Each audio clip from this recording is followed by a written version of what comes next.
Monsoon की पहली पहली बारिश, काले घुमड़ते बादल और ऐसी ठंडी ठंडी हवाओं में अगर आग पर भुना हुआ चटपटा मसालेदार भुट्टा मिल जाए तो आहा, जिंदगी का मजा दोगुना हो जाता है।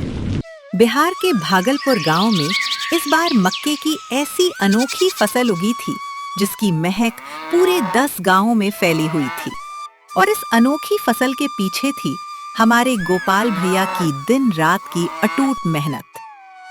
आओ भाई आओ, भागलपुर का सबसे मीठा, रसीला और ताजा भुट्टा खाओ। देसी मक्खन, नींबू का रस, चुटकी भर काला नमक और घर का पिसा भुना जीरा। एक बार खाओगे तो उंगलियां चाटते रह जाओगे। गर्मा गर्म भुट्टा खाओ, बारिश का मजा उठाओ। अरे गोपाल, अरे ओ गोपाल भैया, जरा रुकना भाई। हम तो बाजार के उस पार सरपंची की चौपाल पर बैठे थे, लेकिन तुम्हारे ठेले से उड़ती हुई ऐसी सौंधी खुशबू आई कि हमारी साइकिल अपने आप तुम्हारी तरफ मुड़ गई। वाह भाई वाह। अरे रामदीन काका, प्रणाम। बैठिए बैठिए। आपके लिए तो हमने सबसे बड़ा और रसीला भुट्टा सहेज कर रखा है। जरा खाकर बताइए कि इस बार हमारी मेहनत कैसी रंग लाई है। ओहो, गजब गोपाल, बिल्कुल गजब। ऐसा लग रहा है जैसे मक्के के दाने में मलाई और शहद घुला हो। अरे हमने तो जिले के साहब के यहाँ भी ऐसा स्वाद नहीं चखा। सच बताओ, खेत में कौन सी खाद डाले हो? काका, इसमें किसी रासायनिक खाद का कमाल नहीं है। ये तो हमारी दादी अम्मा के दिए पुरखों के बीजों का जादू है। और सिर्फ बीज से क्या होता है काका? जहां एक तरफ गोपाल के भुट्टों की तारीफ हो रही थी, वहीं बाजार के एक अंधेरे कोने में चाय की दुकान के पीछे 2 जोड़ी आंखें गोपाल की दुकान पर गड़ी हुई थी।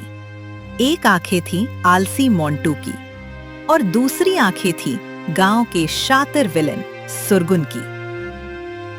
उफ, देखो तो सही सुरगुन भैया, गोपाल तो आज कम से कम 2-3 हजार रुपए सीधे जेब में डाल चुका है। और एक हम हैं, चाय वाले की उधारी चुकाने के लिए जेब में 2 रुपए का सिक्का तक नहीं है। किस्मत का रोना रोना बंद कर बे मोंटू। तू जिंदगी भर किस्मत को ही कोसता रह जाएगा। तू यहाँ खड़ा खड़ा मक्खियां मार रहा है और वो बेवकूफ गोपाल मक्के के ढेर पर बैठकर नोटों की गड्डी बना रहा है। तो मैं क्या करूं सुरगुन भैया, गोपाल तो दिन रात खेत में खटता है ना। धत्तरी की बेवकूफ मोंटू, मेहनत तो गधे भी करते हैं, तो क्या गधे राजा बन जाते हैं? दुनिया में राज वही करता है जो अक्ल का इस्तेमाल करता है, शॉर्टकट मारता है। जरा सोच, अगर वो सारे सुनहरे भुट्टे तेरे पास हों तो तू रातों रात भागलपुर का सबसे अमीर बंदा बन जाएगा। तेरे पास गाड़ी होगी, नया घर होगा। सबसे अमीर? गाड़ी, नया घर? सुरगुन भैया, पर ये होगा कैसे? आज अमावस की रात है, तूफान और भयानक बारिश होने वाली है। गोपाल अपने घर में कुंभकर्ण की नींद सोएगा। बस यही मौका है। बोरा उठाना, खेत में घुसना और सारे भुट्टे काट लाना। आधा माल तेरा और आइडिया देने के चक्कर में आधा माल मेरा। बोल, मंजूर है? आधा मेरा, आधा आपका। सुरगुन भैया, तुमने मेरी बंद आंखें खोल दी। अब वो सारा मक्का मेरा होगा, सिर्फ मेरा। लालच के भूत ने मोंटू का दिमाग अंधा कर दिया था, लेकिन चोरी करने से पहले मोंटू उस मक्के का स्वाद खुद चखना चाहता था। इसलिए उसने एक घिनौनी चाल चली। मोंटू फटे कपड़े पहनकर, चेहरे पर राख मलकर लंगड़ाते हुए गोपाल के पास जाता है।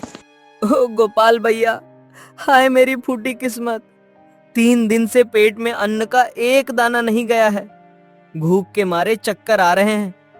क्या इस बेसहारा भाई को अपने मक्के का एक टुकड़ा भी नहीं दोगे? भगवान आपका भला करेगा। अरे मोंटू भाई, ये क्या हालत बना रखी है? तुम ठीक तो हो ना? गोपाल, इसकी बातों में मत आना। यह मोंटू गांव का सबसे बड़ा कामचोर है। काम करता नहीं और नाटक कर रहा है। अरे नहीं काका, हमारे ठेले से कोई भूखा लौट जाए तो हमारी मेहनत पर धिक्कार है। ये लो मोंटू भाई, गर्मा गर्म भुट्टा खाओ। लेकिन एक बात याद रखना मोंटू भाई, मुफ्त की रोटी से पेट तो भर सकता है, लेकिन पसीने की कमाई जैसी मिठास उसमें कभी नहीं मिलती। हाँ हाँ ठीक है गोपाल भैया, ज्ञान मत बांटो। वाह, कितना जायकेदार है। गोपाल बेवकूफ है जो मुफ्त में बांट रहा है। आज रात पूरा खेत साफ कर दूंगा। रात के 12 बज चुके थे। भागलपुर में भयानक तूफान और बारिश हो रही थी। सभी गांव वाले अपने घरों में दुबके थे। गोपाल भी थका हारा अपने घर में सो रहा था।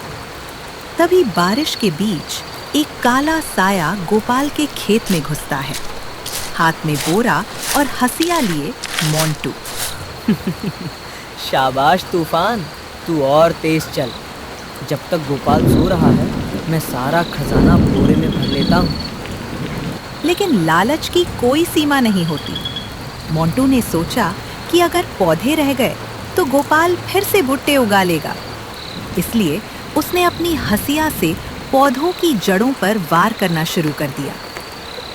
न रहेगा बांस, न बजेगी बांसुरी। मैं पौधों को ही जड़ से काट देता हूँ।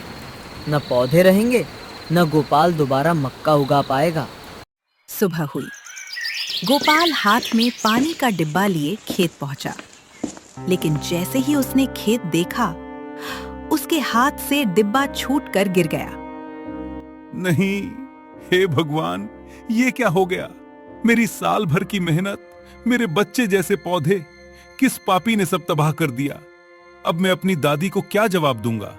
मेरी रोजी रोटी सब खत्म हो गया। यह तूफान का काम नहीं है गोपाल। किसी नीच इंसान ने हंसिये से पौधे काटे हैं। देखो, कीचड़ में नंगे पैरों के निशान हैं जो पुराने खलिहान की तरफ जा रहे हैं। धीरज रख गोपाल बेटा। अन्न का अपमान करने वाले को भगवान कभी माफ नहीं करता। बिना पका और चुराया हुआ अन्न जो भी खाएगा, उसका पेट और नीयत दोनों जल जाएंगे। पाप का घड़ा भरेगा बेटा।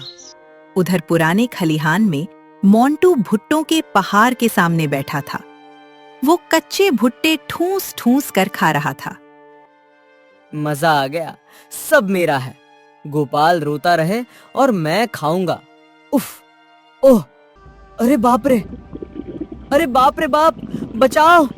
मेरे पेट में तो जैसे सैकड़ों कुल्हाड़ियां चल रही हैं। हाय राम, मुझे बचा लो, मेरा पेट फटने वाला है, मैं मर जाऊंगा। कच्चा और चुराया हुआ मक्का ठूस ठूस कर खाने से मोंटू के पेट में भयंकर अफरा और जहर फैल चुका था। वो तड़प तड़प कर चिल्ला रहा था। आ! पैर के निशानों का पीछा करते हुए गोपाल, दादी अम्मा और रामदीन काका खलिहान पहुंचे। अंदर मोंटू तड़प रहा था और पास ही चुराए हुए भुट्टे बिखरे पड़े थे। गोपाल भैया, मुझे माफ कर दो। मैंने सुरगुन के बहकावे में आकर तुम्हारा खेत उजाड़ा, लेकिन अब मेरा पेट फटने वाला है, मुझे बचा लो। इस चोर को पुलिस के हवाले करो गोपाल। इसने तुम्हारी जिंदगी बर्बाद की है। नहीं काका, ये इस वक्त दर्द से मर रहा है। इंसानियत से बड़ा कोई कानून नहीं होता। दादी अम्मा, इसे बचाइए।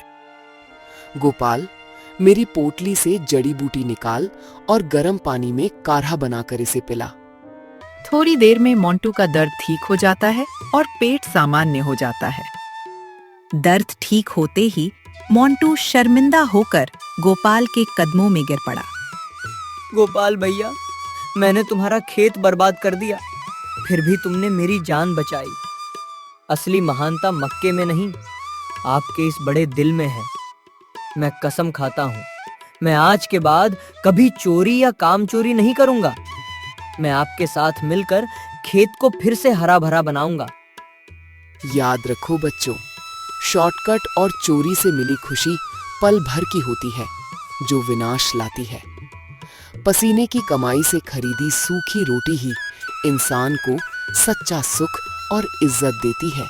तो दोस्तों, भागलपुर की इस कहानी से हमें यही सीख मिलती है कि लालच और चोरी से मिली ताकत केवल बर्बादी लाती है। असली खुशी और सफलता केवल सच्ची मेहनत, ईमानदारी और क्षमा में ही छिपी होती है।